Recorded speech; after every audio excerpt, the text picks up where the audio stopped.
Let's assume a genie appeared to you when you turned 16, and the genie said, you get any car you want tomorrow morning tied up in a big pink ribbon, anything you name.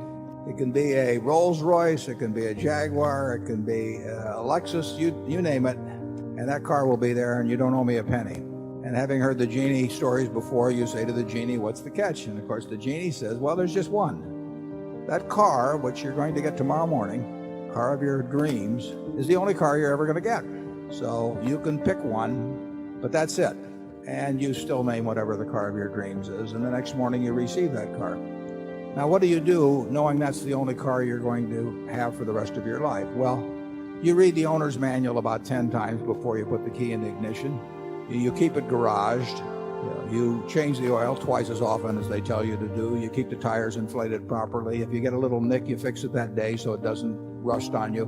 In other words, you make sure that this car of your dreams at age 16 is going to still be the car of your dreams at age 50 or 60 because you treat it as the only one you'll ever get in your lifetime. And then I would suggest that they are going to get exactly one mind and one body. And that's the mind and body they're going to have at age 40 and 50 and 60. And it isn't so much a question of preparing for retirement precisely at those ages. It's a question of preparing for life.